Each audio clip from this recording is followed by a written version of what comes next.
예, 피청구인께서는 최종 의견을 진술해 주시기 바랍니다.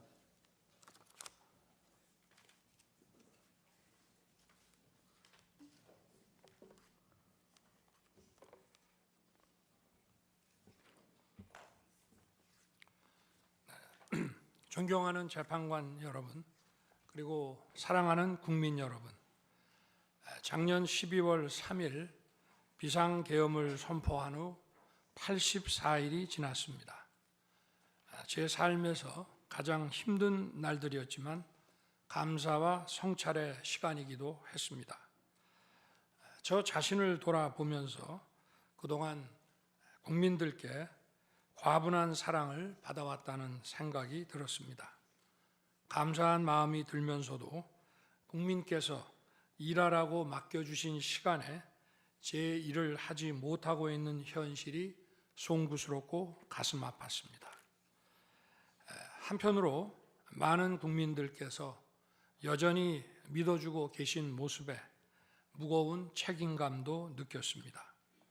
국민 여러분께 죄송하고 감사하다는 말씀 먼저 드리고 싶습니다. 제가 비상계엄을 선포하고 몇 시간 후 해제했을 때 많은 분들께서 이해를 못하셨습니다. 지금도 어리둥절해 하시는 분들이 있을 겁니다. 계엄이라는 단어에서 연상되는 과거의 부정적 기억도 있을 것입니다. 거대 야당과 내란 공작 세력들은 이런 트라우마를 악용하여 국민을 선동하고 있습니다. 그러나 12.3 비상계엄은 과거의 계엄과는 완전히 다른 것입니다. 무력으로 국민을 억압하는 계엄이 아니라 계엄의 형식을 빌린 대국민 호소입니다. 12.3 비상계엄 선포는 이 나라가 지금 망국적 위기 상황에 처해 있음을 선언하는 것이고, 주권자인 국민들께서 상황을 직시하고 이를 극복하는 데 함께 나서달라는 절박한 호소입니다. 무엇보다 저 자신 윤석열 개인을 위한 선택은 결코 아니었다는 사실을 분명히 말씀드립니다. 저는 이미 권력의 정점인 대통령 자리에 있습니다. 대통령에게 가장 편하고 쉬운 길은 힘든 일을 굳이 벌이지 않고 사회 여러 세력과 잘 타협하고 모든 사람들에게 듣기 좋은 말을 하면서 임기 5년을 안온하게 보내는 것입니다. 일하겠다는 욕심을 버리면 치열하게 싸울 일도 없고 어려운 선택을 할 일도 없어집니다.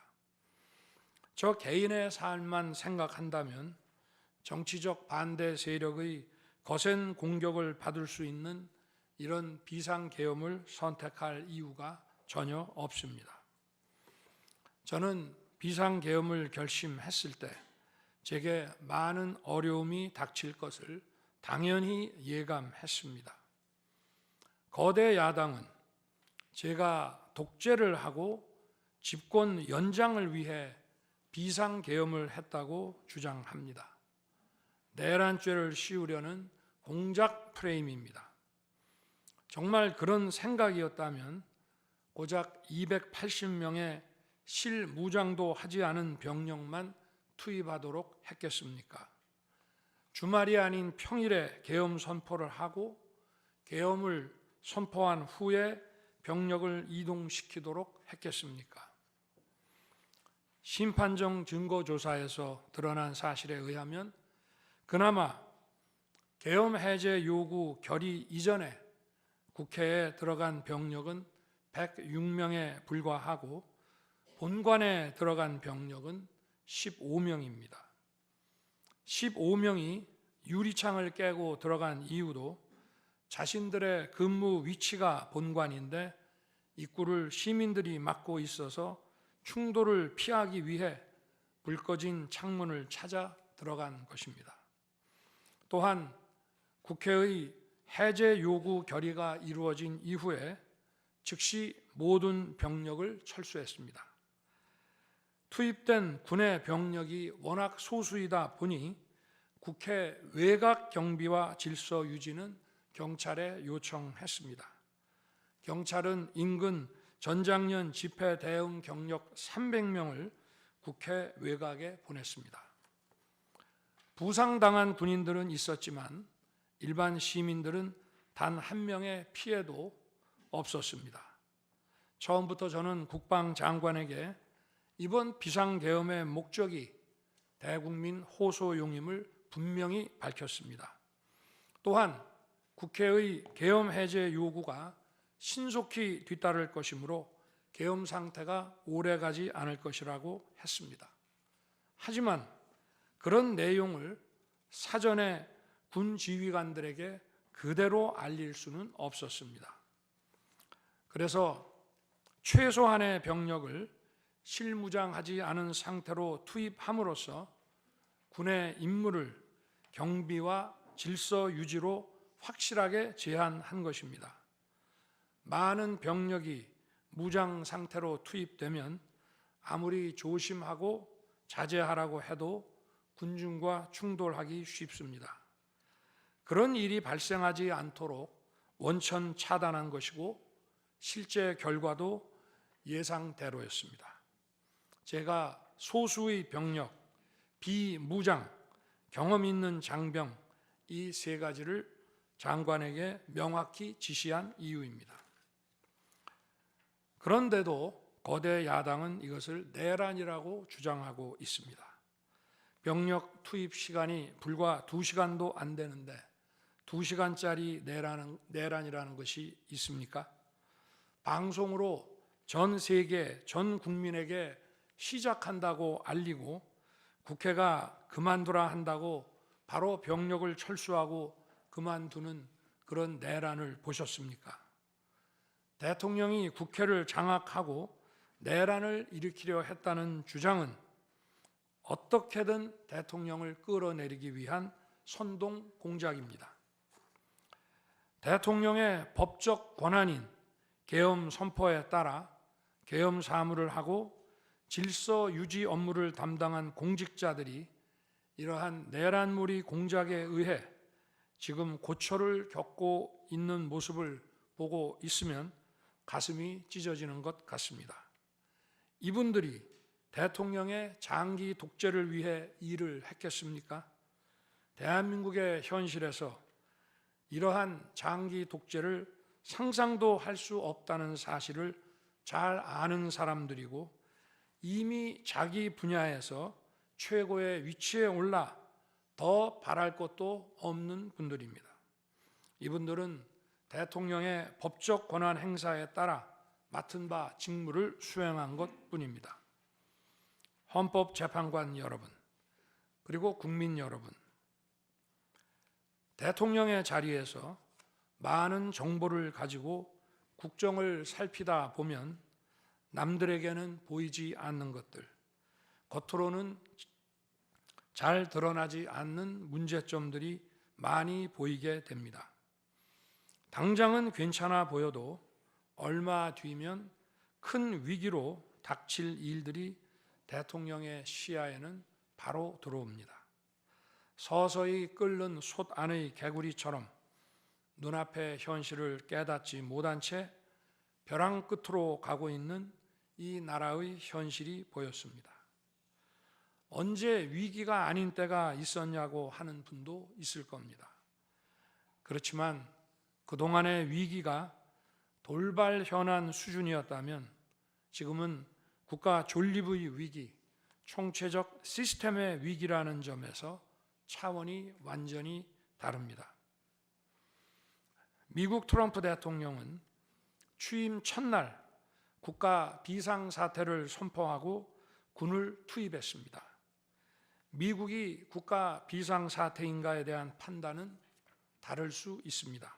하지만 불법 체류자와 마약 카르텔 등 당면한 위기에 맞서 국민들을 지키기 위한 대통령의 결단임은 분명해 보입니다.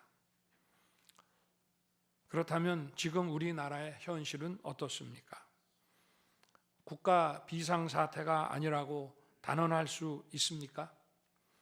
북한을 비롯한 외부 주권 침탈 세력들과 우리 사회 내부의 반국가 세력이 연계하여 국가 안보와 계속성을 심각하게 위협하고 있습니다.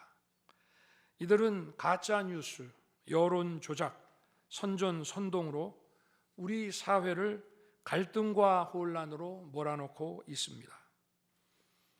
당장 2023년 적발된 민주노총 간첩단 사건만 봐도 반국가 세력의 실체를 쉽게 확인할 수 있습니다. 이들은 북한 공작원과 접선하여 직접 지령을 받고 군사시설 정보 등을 북한에 넘겼습니다.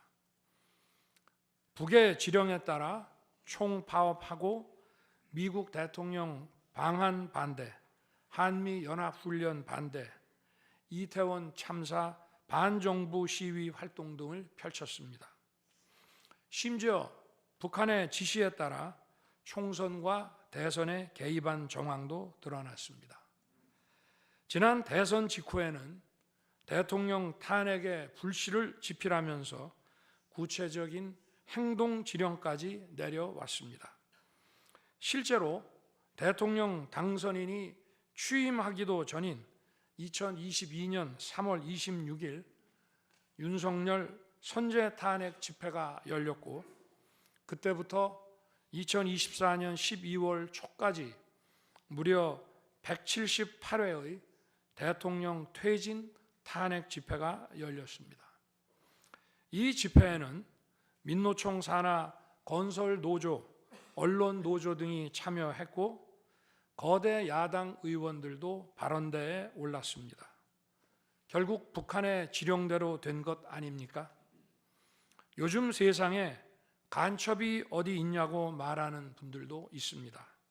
하지만 간첩은 없어진 것이 아니라 대한민국의 자유민주주의를 무너뜨리는 체제 전복 활동으로 더욱 진화한 것입니다. 그런데 이러한 간첩 활동을 막는 우리 사회의 방어막은 오히려 약해지고 곳곳에 구멍이 난 상태입니다. 지난 민주당 정권의 입법 강행으로 2024년 1월부터 국정원의 대공수사권이 박탈됐습니다. 간첩단 사건은 노하우가 축적된 기관에서 장기간 치밀하게 수사를 해야 합니다. 그런데 제대로 준비할 시간도 없이 전문성과 경험이 부족한 경찰에 대공수사권이 넘어가 버렸습니다. 간첩이 활개치는 환경이 만들어진 것입니다. 게다가 애써 잡아도 재판이 장기간 방치되는 상황까지 발생하고 있습니다. 현재 재판이 진행 중인 간첩 사건이 민노총 간첩단, 창원 간첩단, 청주 간첩단, 제주 간첩단 등 4건이나 됩니다. 그런데 청주 간첩단 사건은 1심 판결까지 29개월이 넘게 걸렸고 민노총 간첩단 사건도 1심 판결에 1년 6개월이 걸렸습니다. 이들은 구속기간 만료 후 석방되어 1심 판결로 법정 구속이 될 때까지 버젓이 활보하고 다녔습니다. 현재 창원 간첩단 사건은 2년 가까이 재판이 중단되어 있고 제주 간첩단 사건도 1년 10개월째 재판이 파행 중입니다. 모두 석방된 상태입니다. 간첩을 잡지도 못하고 잡아도 제대로 처벌도 못하는데 이런 상황이 과연 정상입니까?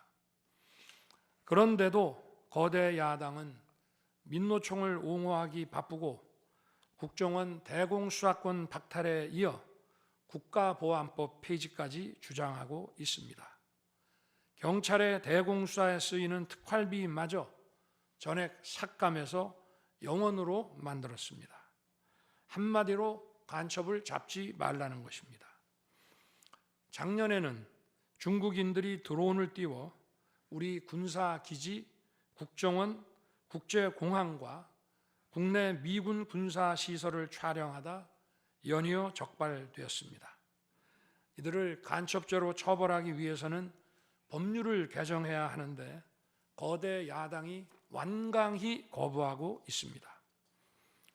국가 핵심 기술을 유출하는 산업 스파이도 최근 급증하고 있습니다. 반도체, 디스플레이 등 기술 유출 피해가 수십조 원에 달하는데 그 3분의 2가 중국으로 유출됩니다. 중국은 사진 한 장만 잘못 찍어도 우리 국민을 마음대로 구금하는 강력한 반간첩법을 시행하고 있는데 거대 야당은 산업 스파이를 막기 위한 간첩죄 법률 개정조차 가로막고 있습니다.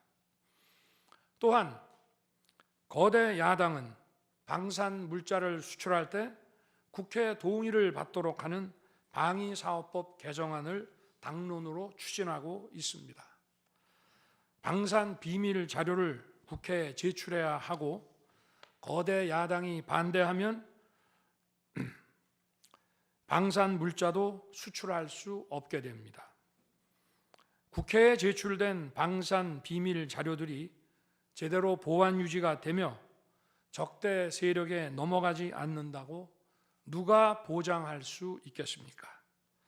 방산 기밀 자료가 이렇게 유출되면 상대국에서 우리 방산 물자를 수입하겠습니까? 북한, 중국, 러시아가 원치 않는 자유세계에 방산 수출을 하지 말라는 말과 같습니다. 방산 수출은 단순히 돈을 버는 것만이 아닙니다. 수출 상대국과 전략적 연대를 강화하고 더 나아가 자유세계 많은 국가들과 국방 협력을 이루어서 우리의 안보를 튼튼하게 하는 것입니다. 이러한 방산 수출을 권장하기는커녕 이렇게 방해하는 것이 결국 누구에게 도움되는 것입니까? 거대 야당은 우리 국방력을 약화시키고 군을 무력화하는 데도 앞장서고 있습니다. 여러분이 다 아시는 바와 같이 북한은 우크라이나에 많은 병력을 파병하여 러시아와 군사 밀착을 시도하고 있습니다. 우리에게 매우 심각한 안보 위협입니다. 그런데도 이를 살피기 위해 참관단을 보내려 하자 거대 야당은 당시 신원식 국방장관 탄핵까지 겁박하며 결사적으로 이를 막았습니다. 심지어 거대 야당은 우크라이나 참관단 파견, 대북 확성기와 오물풍선 대응 검토 등 군의 정당한 안보 활동까지 외환죄라고 우기고 있습니다. 국가와 국민의 안전을 지키려는 대통령을 전쟁광이라고 비난하고 북핵 위협에 대응하는 한미일 합동훈련을 극단적 친일 행위라고 매도했습니다. 1차 대통령 탄핵 소추안에는 북중러를 적대시하는 것이 탄핵 사유라고 명기했습니다. 190석에 달하는 무소불위의 거대 야당이 우리나라와 우리 국민 편이 아니라 북중러의 편에 서 있는 것입니다. 이러한 상황이 국가 위기 상황이 아니면 뭐란 말입니까? 이뿐이 아닙니다. 거대 야당은 핵심 국방 예산을 삭감하여 우리 군을 무력화하려 하고 있습니다. 거대 야당은 전체 예산 가운데 겨우 0.65%만 깎았을 뿐이라고 주장합니다. 그러나 그 0.65%가 어디냐가 중요한 것입니다. 마치 사람의 두 눈을 빼놓고 몸 전체에서 겨우 눈알 2개 뺐다고 말하는 것과 같은 얘기입니다. 거대 야당이 삭감한 국방 예산은 우리 군의 눈알과 같은 예산입니다. 북한 핵과 미사일 기지를 선제 타격하는 키일체인의 핵심인 정찰 자산 예산을 대폭 삭감했습니다.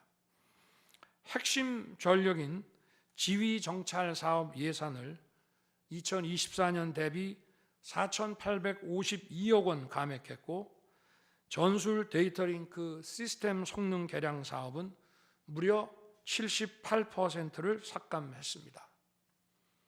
우리 국민을 향해 날아오는 미사일을 요격하는 KAMD, 즉 한국형 미사일 방어 체계 구축도 예산 삭감으로 개발이 중단될 위기입니다. 장거리 함대공 유도탄 사업을 위해 예산 119억 5,900만 원을 책정했지만 96%를 삭감하고 5억 원만 남겼습니다. 정밀 유도포탄 연구 개발 사업은 84%를 삭감했습니다. 아무리 주먹이 세도 앞이 보이지 않으면 싸울 수 없듯이 감시 정찰 자산이 없으면 아무리 좋은 무기도 무용지물입니다. 게다가 최근 북한의 드론 공격이 큰 위협으로 대두되고 있습니다. 드론 방어 예산 100억 원 가운데 무려 99억 5,400만 원을 깎아서 사업을 아예 중단시켜버렸습니다. 도대체 누구의 지시를 받아서 이렇게 핵심 예산만 딱딱 골라 삭감했는지 저도 궁금할 지경입니다. 게다가 지난 민주당 정권은 국군 방첩사령부의 수사 요원을 2분의 1가량 대폭 감축하여 군과 방산에 대한 정보 활동과 방첩 활동에 심각한 타격을 주었습니다. 또 과거 간첩 사건과 연루된 인물을 국정원의 주요 핵심 간부로 발령내서 국정원이 방첩기관인지 정보 유출기관인지 모를 조직으로 방치하기도 했습니다. 지난 정부 시절 이런 일을 주도한 인물들이 여전히 거대 야당의 핵심 세력으로서 우리의 안보를 흔들고 있습니다.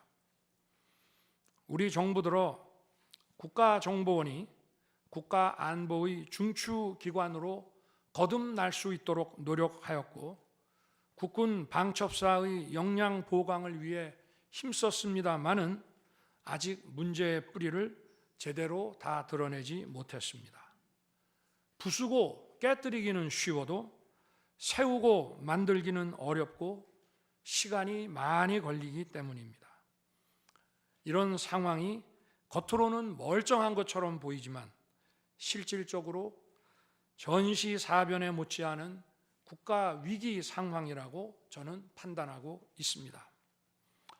거대 야당은 야당에 대한 대통령의 인식을 탓하기 전에 공당으로서 국가에 대한 책임 있는 자세와 신뢰를 보여주는 게 우선이라고 저는 생각합니다. 저는 자유민주주의 헌법 원칙, 국가 안보, 핵심 국익 수호만 함께 한다면 어떤 정치 세력과도 기꺼이 대화하고 타협할 자세가 돼 있는 사람입니다. 나라와 국민을 위한 길에 좌파 우파가 어디 있겠습니까? 하지만 자유를 부정하는 공산주의, 공산당 일당 독재, 유물론에 입각한 전체주의가 다양한 속임수로 우리 대한민국에 스며드는 것은 막아야 합니다. 이런 세력과 타협하고 흥정해서는 안 된다고 생각합니다. 우리가 가치를 공유하지 않는 나라와도 교역도 할 수 있고 국제 협력, 상호 이익을 추구할 수도 있습니다. 하지만 우리 정치 체제에 영향을 미치고 스며드는 것은 막아야 합니다. 그것이 국방 안보만큼 중요한 정치 안보입니다. 바로 우리의 자유민주주의를 지키는 길입니다. 자유민주주의 국가의 공당이라면 이런 세력을 옹호하고 이런 세력과 손잡는 일은 절대 해서는 안 되는 것입니다. 재판관 여러분, 그리고 국민 여러분, 거대 야당은 제가 취임하기도 전부터 대통령 선제 탄핵을 주장했고 줄탄핵, 입법 폭주, 예산 폭거로 정부의 기능을 마비시켜 왔습니다. 거대 야당은 이러한 폭주까지도 국회의 정당한 권한 행사라고 강변합니다. 그러나 국회의 헌법적 권한은 국민을 위해 쓰라고 부여된 것입니다. 자신들의 정치적 목적을 위해 정부 기능을 마비시키는데 그 권한을 악용한다면 이는 헌정 질서를 붕괴시키는 국헌문란의 다름 아닙니다. 또한 거대 야당은 제가 비상계엄으로 국회의 권능을 마비시키려 했다며 내란몰이를 계속하고 있습니다. 하지만 거대 야당은 제가 대통령에 취임한 이후, 아니 취임하기도 전부터 지금까지 지속적으로 끈질기게 정부의 권능을 마비시켜 왔습니다. 마치 정부를 마비시키는 것이 유일한 목표인 것처럼 국회의 권한을 마구마구 휘둘러 왔습니다. 국회의원과 직원들의 출입도 막지 않았고 국회 의결도 전혀 방해받지 않은 2시간 반짜리 비상계엄과 정부 출범 이후 2년 반 동안 줄탄핵, 입법 예산 폭거로 정부를 마비시켜온 거대 야당 가운데 어느 쪽이 상대의 권능을 마비시키고 침해한 것입니까? 거대 야당은 국무위원들은 물론이고 방통위원장, 검사, 감사원장에 이르기까지 탄핵하고 또 탄핵했습니다. 탄핵 사유가 되는지 여부는 전혀 중요하지 않았습니다. 심지어 거대 야당 대표를 노려봤다고 장관을 탄핵하기도 했습니다. 일단 탄핵해서 직무를 정지시켜 놓고 정작 헌재 탄핵 심판에서는 탄핵 사유를 마음대로 변경하는 황당한 일도 반복해 왔습니다. 얼마 전 중앙지검장 등 검사들에 대한 탄핵 심판을 재판관 여러분께서 직접 진행하시지 않았습니까? 기자회견장에서 거짓말을 했다는데 실제로는 그 기자회견장에 나오지도 않았고 국정감사에서 허위 증언을 했다는데 정작 국정감사에 출석하지도 않았습니다. 기본적인 탄핵 사유조차 틀렸는데도 일단 직무부터 정지시키고 보는 것입니다. 이것이 과연 정상적인 일입니까? 거대 야당의 공직자 줄 탄핵은 정부 기능을 마비시키는 차원을 넘어 헌정 질서 붕괴로 치닫고 있습니다. 이태원 참사가 발생하자 거대 야당은 연일 진상규명을 외치면서 참사를 정쟁에 이용했습니다. 급기야 행정안전부 장관을 탄핵했습니다. 당시 북한이 민노총 간첩단에게 보낸 지령문에 이런 내용이 있습니다. 이번 특대형 참사를 계기로 사회 내부에 세월호 참사 진상규명 투쟁과 같은 정세 국면을 조성하는 데 중점을 두고 각계각층의 분노를 최대한 분출시켜라. 거대 야당이 북한 지령을 받은 감첩단과 사실상 똑같은 일을 벌인 것입니다. 이야말로 사회의 갈등과 혼란을 키우는 선동 탄핵이라 할 것입니다. 거대 야당은 자신들의 당대표를 수사하는 검사들도 줄줄이 탄핵하고 서울중앙지검장까지 탄핵했습니다. 검사 탄핵은 그 자체로도 수사 방해이지만 검사 탄핵을 지켜보는 판사들에 대한 겁박이 되기 마련입니다. 야당 대표에 대한 검찰 수사를 막고 야당 대표의 범죄를 심판할 판사들까지 압박하기 위한 방탄 탄핵인 것입니다. 급기야 거대 야당은 지난 정부의 이적 행위를 감사하던 감사원장까지 탄핵했습니다. 거대 야당은 감사원장 탄핵 소추안에 사드 정식 배치 고의 지연 의혹 감사를 탄핵 사유로 포함시켰습니다. 이 사건은 지난 민주당 정부의 안보라인 고위직 인사 4명이 주한 중국 대사관 무관에게 사드 배치 작전명, 작전 일시, 작전 내용 등 국가 기밀 정보를 넘겨준 간첩 사건입니다. 감사원은 이를 적발하고 검찰에 수사 의뢰하는 등 감사 조치를 진행하였는데 이것이 탄핵 사유라는 것입니다. 자신들의 간첩 행위를 무마하기 위한 이적 탄핵이 아닐 수 없습니다. 헌법기관인 감사원장에 대한 무차별 탄핵은 그 자체로도 심각한 헌법 파괴 행위이지만 이적 행위까지 탄핵으로 덮는 것을 보며 이야말로 자유민주주의를 무너뜨리는 망국적 위기 상황이라고 판단한 것입니다. 또 한편 정부 각 부처들은 국민의 세금으로 엄청난 규모의 예산을 사용 집행하고 있습니다. 수많은 산하 기관도 거느리고 있습니다. 그런데 이런 부처의 수장들을 탄핵 소추로 직무정지시켜 그 부처의 기능을 마비시키거나 심각하게 저해한다면 기회 비용과 재정적 측면에서도 국가와 국민에 얼마나 막대한 경제적 피해를 입히는 것이 되겠습니까? 거대 야당은 공직자를 무차별 탄핵 소추하고 소추인단 변호사 비용도 국민 세금으로 사용하고 있습니다. 그렇지만 억울하게 탄핵 소추된 공직자들은 직무가 정지된 상황에서 자기 개인 자금으로 변호사 비용까지 조달해야 합니다. 정부 공직자들은 거대 야당의 이러한 폭거에 한없이 위축될 수밖에 없습니다. 이처럼 거대 야당은 선동 탄핵, 방탄 탄핵, 이적 탄핵으로 대한민국을 무너뜨리고 있습니다.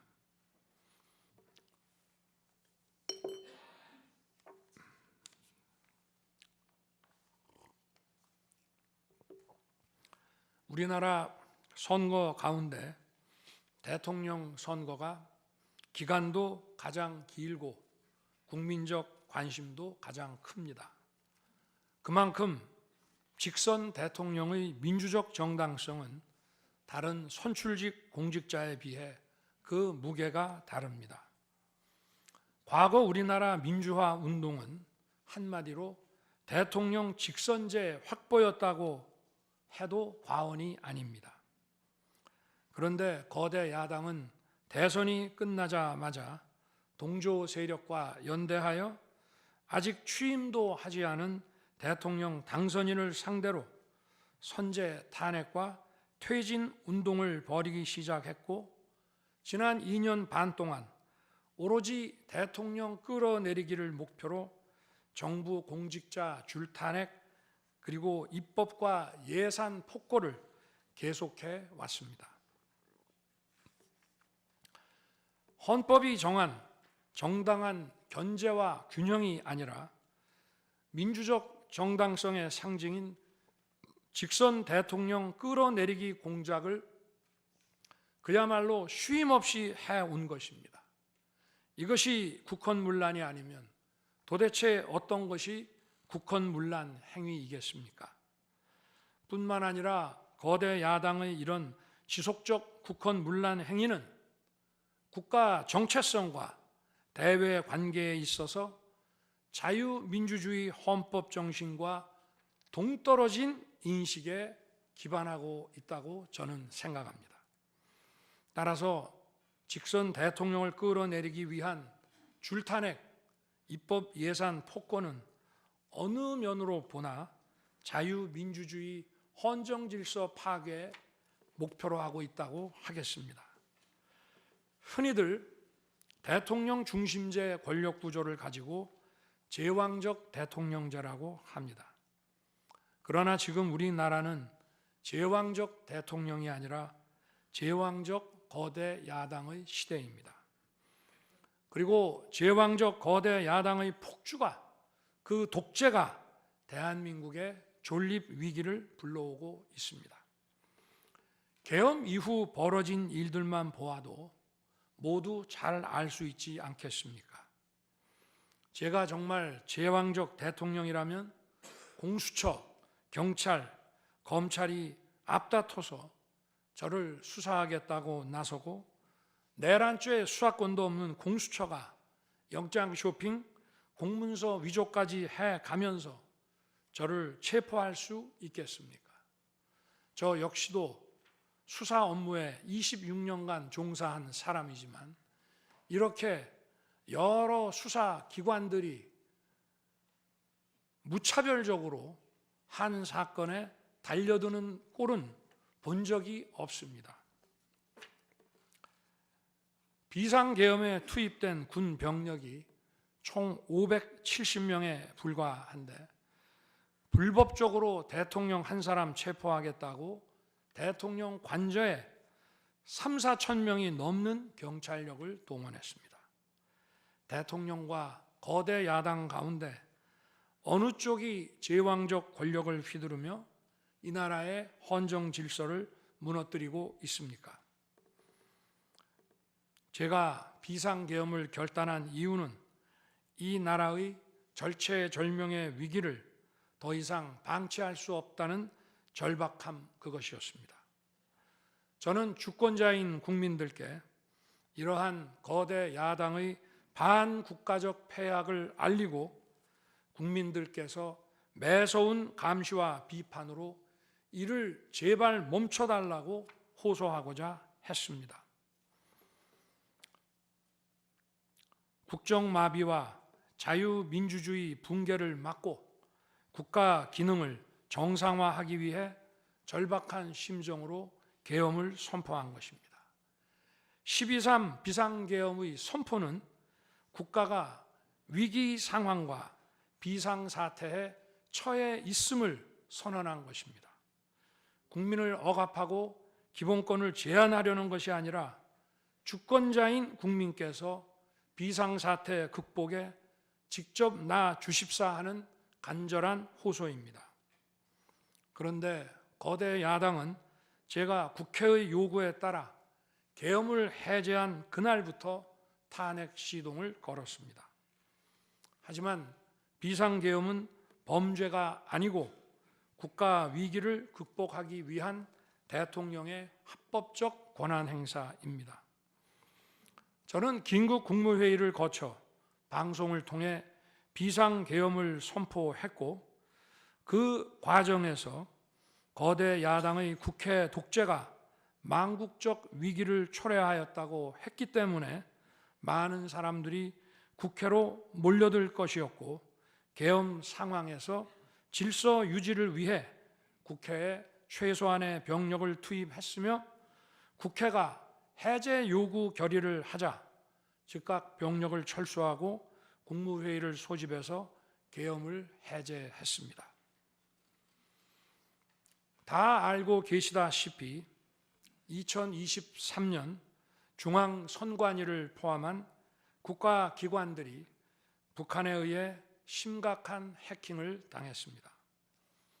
중앙선관위는 이 같은 사실을 국가정보원으로부터 통보받고도 다른 국가기관과 달리 점검에 제대로 응하지 않았습니다.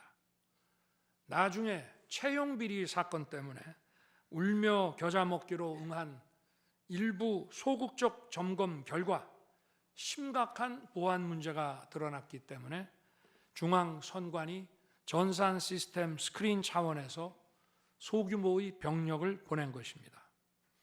선거의 공정과 직결되는 중앙선관위의 전산 시스템 보안 문제는 우리 자유민주주의 체제의 핵심 공공재이자 공공자산을 지키는 일입니다.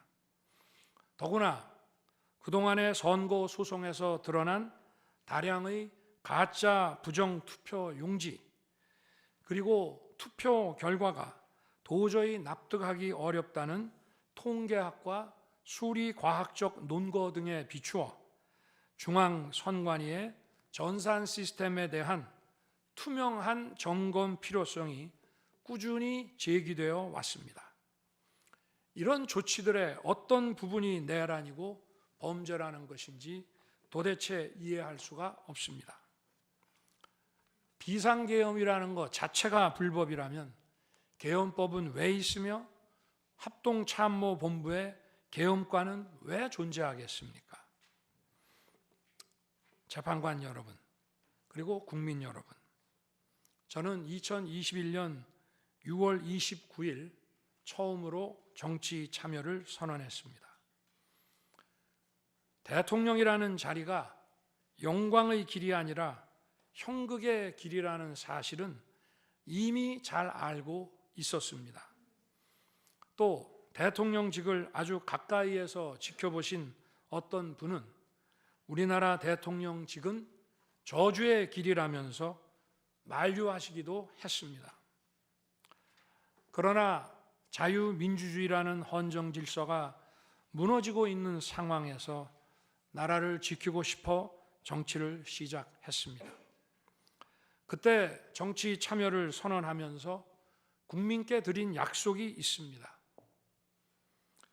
우리의 미래를 짊어질 청년들, 국가를 위해 희생하신 분들, 산업화에 일생을 바친 분들, 나라의 민주화에 헌신하고도 묵묵히 생업에 종사하며 살아가시는 분들, 성실하게 세금을 내시는 분들, 이런 분들이 분노하지 않는 나라를 만들겠다는 약속이었습니다.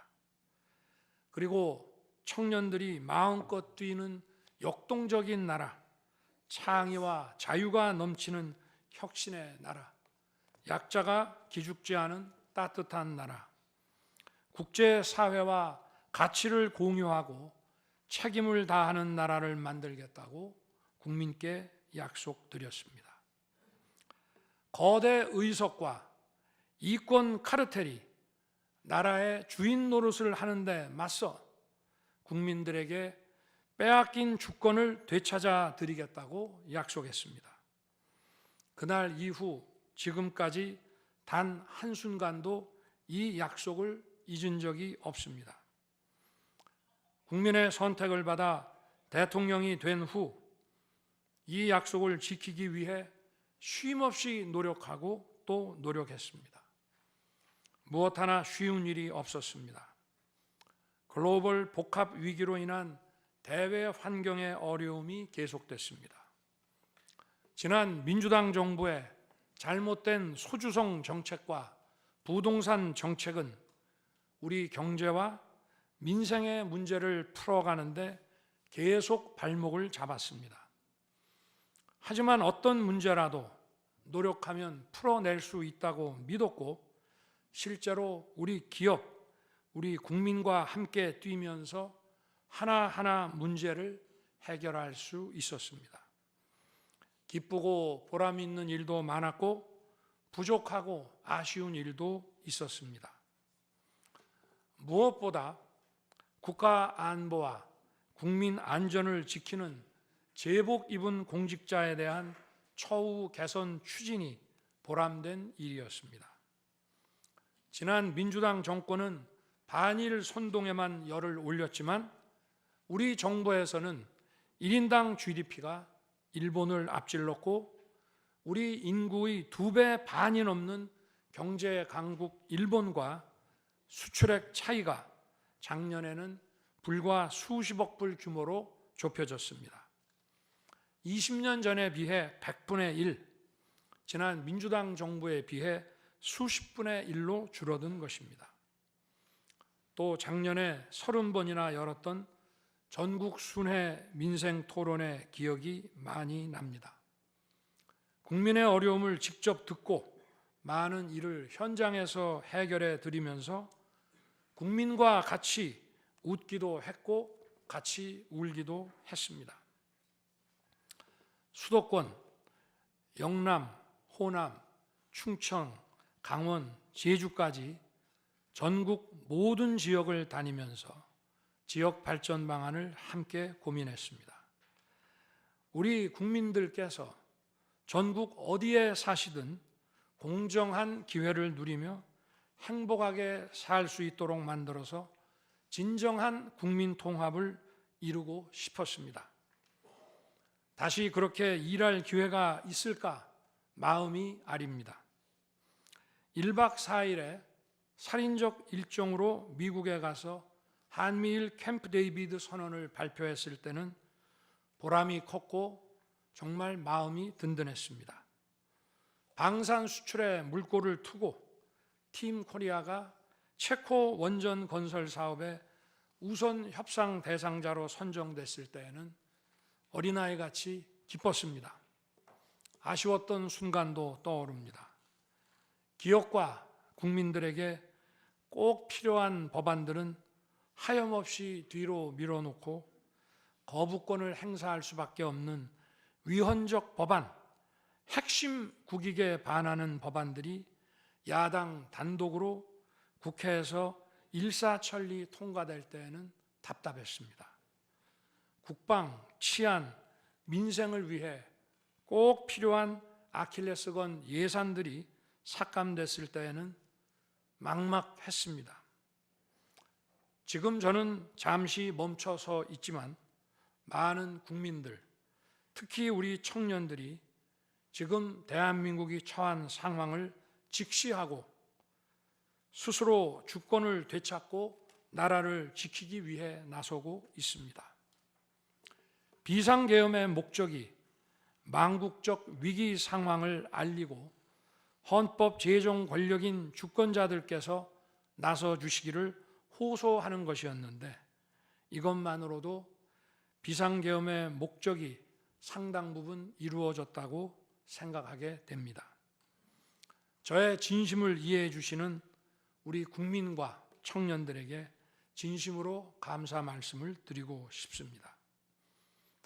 제가 직무에 복귀하게 되면 나중에 또다시 계엄을 선포할 것이라는 터무니없는 얘기도 있습니다. 계엄의 형식을 빌린 대국민 호소로 이미 많은 국민과 청년들께서 나라의 상황을 직시하고 나라 지키기에 나서고 계신데 그런 일을 또 할 이유가 있겠습니까? 결코 그런 일은 없을 것입니다.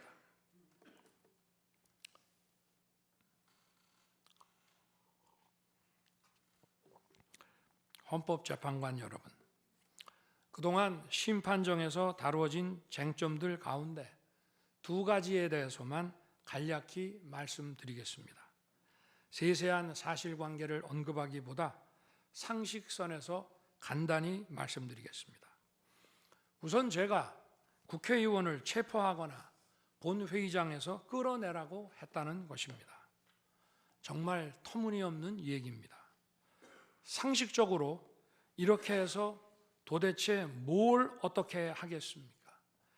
의원들을 체포하고 끌어내서 계엄 해제를 늦추거나 막는다 한들 방송으로 온 국민과 전 세계가 지켜보고 있는데 그 다음에 뭘 어떻게 하겠습니까? 계엄 당일 국회의장의 발언대로 국회는 어디서든 본회의를 열어 계엄 해제를 의결할 수 있습니다. 영화나 소설에 나오기도 하지만 현실적으로 이런 일을 하려면 군으로 국가를 완전히 장악하는 계획과 정치 프로그램을 미리 가지고 있어야 합니다. 그런데 실제 상황이 어땠습니까? 계엄 사무를 담당할 주요 지휘관들이 계엄 직전에 어디에 있었는지 이 심판정에서 다 드러났습니다. 장관 재가를 받아 지방 휴가를 가거나 부부 동반 만찬, 간부 만찬 회식을 하다가 대통령의 계엄 선포 직후에야 국방장관으로부터 업무 지시를 받았습니다. 준비된 치밀한 작전 계획이나 지침이 없었기 때문에 혼선과 허술함도 있었습니다. 국방장관이나 지휘관들이나 경험이 풍부한 군사 전문가들인데 이들이 왜 이랬겠습니까? 12.3 계엄 선포는 계엄의 형식을 빌린 대국민 호소이고 과거 계엄과는 다른 것이었기 때문입니다. 이미 민주주의를 수십 년 경험하고 몸에 밴 우리 50만 군이 임기 5년 단임 대통령의 사병 노릇을 할 리가 있습니까? 제가 비상계엄을 선포한 이유는 오로지 주권자인 국민들에게 국회의 망국적 독재로 나라가 위기에 빠졌으니 이를 직시하고 감시와 비판의 견제를 직접 해달라는 것이었습니다. 공화국의 대의제 위기에 헌법 제정 권력인 주권자가 직접 나서야 한다는 호소였습니다. 의원을 체포하거나 끌어내라고 했다는 주장은 국회에 280명의 질서유지 병력만 계비간 상태에서 앞뒤가 맞지 않는 얘기입니다. 국회가 비어있는 주말도 아니고 회기 중인 평일에 이런 병력으로 터무니없는 얘기입니다. 의원만 300명이고 직원들과 보좌진을 합치면 몇천 명이 넘습니다. TV 생중계를 보더라도 계엄 선포 후 얼마 지나지 않아 이미 국회 마당과 본관에는 수천 명의 국회 관계자와 민간인들이 들어왔습니다. 실제로 계엄 선포 후 1시간 30분이 지나서야 질서유지 군 병력이 도착했고 경내에 진입한 병력이 106명, 그 중에서 본관에 들어간 병력이 겨우 15명인데 이런 극소수 병력을 가지고 국회의원을 체포하고 끌어낸다는 것이 말이 되겠습니까? 게다가 의결 정족수가 차지 않았으니 본회의장에 들어가서 의원들을 끌어내라고 했다는데 의결 정족수가 차지 않았으면 더 못 들어가게 막아야지 끌어낸다는 것도 상식에 맞지 않는 얘기입니다. 본관에 진입한 군인들은 본회의장이 어디에 있는지도 몰랐다고 합니다. 무엇 하나 말이 되지 않습니다. 단 한 사람도 끌려 나오거나 체포된 일이 없었으며 군인이 민간인들에게 폭행당한 일은 있어도 민간인을 폭행하거나 위해를 가한 일은 한 건도 없었습니다. 실제로 일어나지도 않았고 일어날 수도 없는 불가능한 일에 대해 이런 주장을 하는 것은 지난번에도 말씀드렸지만 그야말로 호수 위에 비친 달빛을 건져내려는 것과 같은 허황된 것입니다. 거대 야당은 대통령의 헌법상 권한에 기해 선포된 계엄을 불법 내란으로 둔갑시켜 탄핵 소추를 성공시켰습니다. 그리고는 헌재 심판에서는 탄핵 사유에서 내란을 삭제했습니다. 그야말로 초유의 사기 탄핵이 아닐 수 없습니다. 내란이냐 아니냐는 긴 시간의 복잡한 심리를 통해 가려지는 게 아닙니다. 내란이냐 아니냐는 판례에서 보듯이 실제 일어난 일과 진행된 과정에서 드러난 결과로 누구나 쉽게 바로 알 수 있어야 내란이 되는 것입니다. 거대 야당과 소추단이 헌재 심판 대상에서 내란을 삭제한 이유는 심판의 심리 시간을 단축시키려는 것이 아니라 내란의 실체가 없기 때문입니다. 더구나 12.3 계엄은 발령부터 해제까지 역사상 가장 빨리 종결된 계엄입니다. 그러다 보니 계엄사령부 조직도 구성되지 못했고 예하 수사본부 조직도 전혀 만들어지지 못한 채 그냥 계엄이 종료됐습니다. 비상계엄 국무회의에 대해 간단히 말씀드리겠습니다. 계엄 당일 국무회의는 국무회의로 보기 어렵다는 주장이 있습니다. 그런데 국무회의를 할 것이 아니었다면 도대체 12월 3일 밤에 국무위원들이 대통령실에 온 이유를 오히려 제가 묻고 싶습니다. 국무회의가 아니라 간담회 정도였다는 주장도 있습니다만 그날이 간담회를 할 상황은 아닙니다. 간담회는 의사 정족수도 없는데 국무회의 의사 정족수가 찰 때까지 왜 기다렸겠습니까? 당일 저녁 8시 반부터 국무위원들이 차례로 오기 시작했고 저는 비상계엄에 대해 설명하고 국방장관은 계엄의 개요가 기재된 비상계엄 선포문을 나눠줬습니다. 국무위원들은 경제적, 외교적으로 어려움이 있다고 우려했고 저는 대통령으로서 각 부처를 관장하는 국무위원들의 생각과 다른 생각을 가지고 있으며 국가가 비상 상황이고 비상한 조치가 필요함을 설명했습니다. 그리고 각 부처 장관의 우려 사항, 예를 들어 경제부총리의 금융시장 혼란 우려와 외교장관의 우방국 관계 우려는 제가 걱정하지 말라고 했습니다.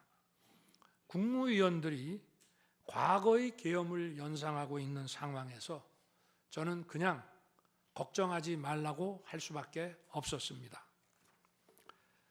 의사 정족수 충족 이후 국무회의 시간은 5분이었지만 그 이전에 충분히 논의를 한 것입니다.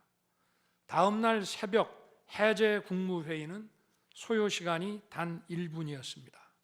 실제 정례 주례 국무회의 경우에도 모두와 마무리 발언 등을 하고 많은 안건을 다루기 때문에 1시간가량 걸리지만 개별 안건의 심의 시간은 극히 짧습니다.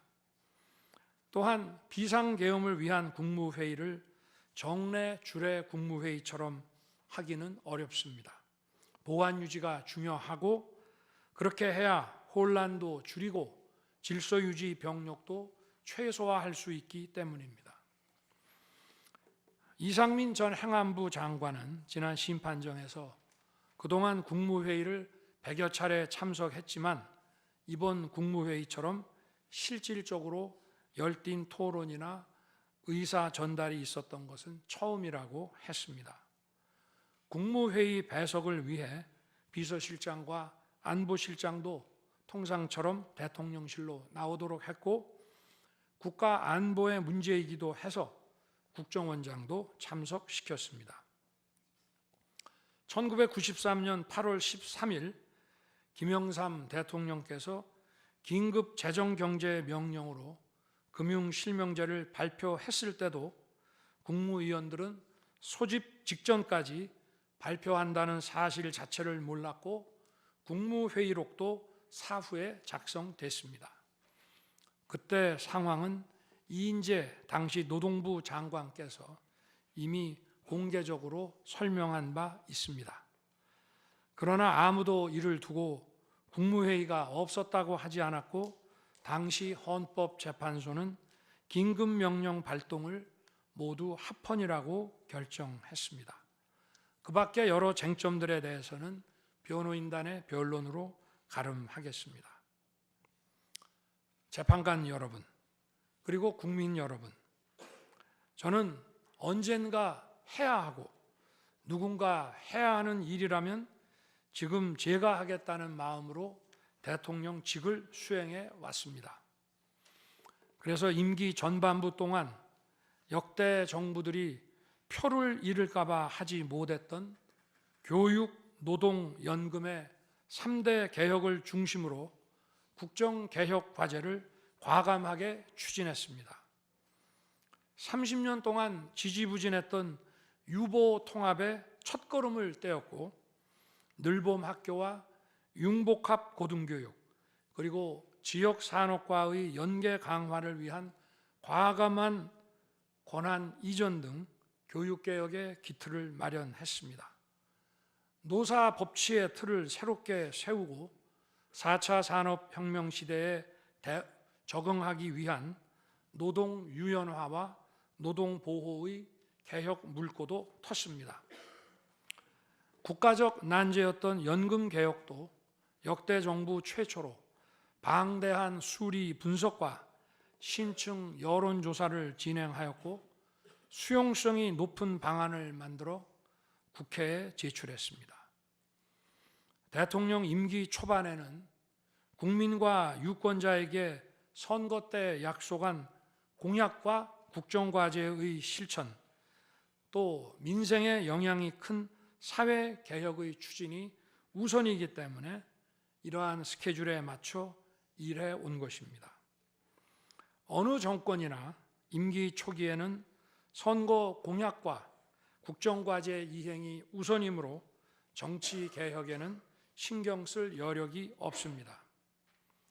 그러다가 전직 대통령들의 5년 임기가 금방 다 지나갔고 변화된 시대에 맞지 않는 87 체제가 여전히 유지되고 있습니다.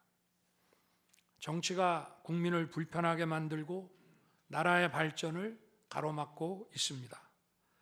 또 국가의 미래를 결정하는 일에 미래의 주역인 청년들이 참여할 수 있도록 정치와 행정의 문턱이 더 낮춰져야 합니다. 제가 직무에 복귀하게 된다면 먼저 87 체제를 우리 몸에 맞추고 미래 세대에게 제대로 된 나라를 물려주기 위한 개헌과 정치개혁의 추진에 후반부를 집중하려고 합니다. 저는 이미 대통령직을 시작할 때부터 임기 중반 이후에는 개헌과 선거제 등 정치 개혁을 추진하겠다는 계획을 가지고 있었습니다. 현직 대통령의 희생과 결단 없이는 개헌과 정치 개혁을 할 수 없습니다. 그래서 내가 이것을 해내자고 생각했던 것입니다. 저는 여러 전직 대통령들이 후보 시절 공약하고도 이행하지 못한 청와대 국민 반환도 당선 직후 즉시 추진하고 이행한 바 있습니다. 자녀 임기에 연연해하지 않고 개헌과 정치 개혁을 마지막 사명으로 생각하여 87 체제 개선에 최선을 다하고 싶습니다. 개헌과 정치 개혁 과정에서 국민 통합을 이루는 데도 노력을 다할 것입니다. 결국 국민 통합은 헌법과 헌법 가치를 통해 이루어지는 만큼 개헌과 정치 개혁이 올바르게 추진된다면 그 과정에서 갈라지고 분열된 국민들이 통합될 것이라고 믿습니다. 그렇게 되면 현행 헌법상 자녀 임기에 연연해야 할 이유가 없고 오히려 제게는 크나큰 영광이라고 생각합니다.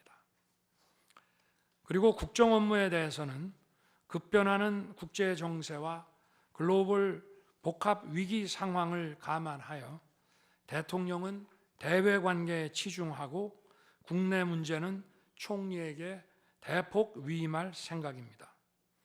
우리 경제는 다른 어느 나라보다 대외 의존도가 높습니다. 특히 미 트럼프 행정부 출범 이후 국제 질서의 급변과 글로벌 경제 안보의 불확실성에 크게 영향을 받을 수밖에 없습니다. 지금 우리가 국가 노선을 어떻게 선택하느냐에 따라 이 위기가 기회가 될 수도 있고 돌이킬 수 없는 재앙을 맞을 수도 있습니다. 글로벌 중추 외교 기조로 역대 가장 강력한 한미 동맹을 구축하고 한미일 협력을 이끌어낸 경험으로 대외 관계에서 국익을 지키는 일에 매진하고 싶습니다. 임기 전반기에도 지방시다위원회와 국민통합위원회를 통해 지역별, 세대별, 계층별 통합을 위해 노력해 왔지만 앞으로도 국민을 하나로 묶고 국가 전체 시너지를 올리는 국민 통합에 더욱 노력할 것입니다. 존경하는 헌법재판관 여러분, 먼저 촉박한 일정의 탄핵 심판이었지만 충실한 심리에 애써주신 재판관님들께 깊이 감사드립니다. 이번 심리는 내란 탄핵으로 소추한 후 심판 대상에서 내란을 삭제한 소추단 측이 제시한 쟁점 위주로 이루어지게 됐습니다. 그러다 보니 제가 12.3 비상계엄을 선포한 이유와 그 불가피성에 대해서는 충분히 설명드릴 기회가 부족했다고 생각합니다. 서면으로 성실하게 관련 자료를 제출하였으니 대통령으로서 고뇌의 결단을 한 이유를 깊이 생각해 주시기 바랍니다. 또 많은 국가 기밀 정보를 다루는 대통령으로서 재판관님들께 모두 설명드릴 수 없는 부분에까지 재판관님들의 지혜와 해안이 미칠 것이라 믿습니다. 다시 한번 재판관님들의 노고에 감사드립니다. 그리고 사랑하는 대한민국 국민 여러분, 국가와 국민을 위한 계엄이었지만 그 과정에서 소중한 국민 여러분께 혼란과 불편을 끼쳐드린 점 진심으로 죄송스럽게 생각합니다. 저의 구속 과정에서 벌어진 일들로 어려운 상황에 처한 청년들도 있습니다. 옳고 그름에 앞서서 너무나 마음이 아프고 미안합니다. 정말 미안한 생각을 가지고 있습니다. 저는 대통령에 출마할 때 나라를 위해 목숨을 바치겠다고 결심했습니다. 지난 12.3 계엄과 탄핵소추 이후 엄동설안에 저를 지키겠다고 거리로 나선 국민들을 보았습니다. 저를 비판하고 질책하는 국민들의 목소리도 들었습니다. 서로 다른 주장을 하고 있지만 모두 대한민국을 사랑하는 마음이라고 생각합니다. 부족한 저를 지금까지 믿어주시고 응원을 보내주고 계신 국민 여러분께 진심으로 감사드립니다. 저의 잘못을 꾸짖는 국민의 질책도 가슴에 깊이 새기겠습니다. 그리고 이 모든 과정이 새로운 대한민국으로 도약하는 디딤돌이 될 수 있도록 최선을 다하겠습니다. 감사합니다.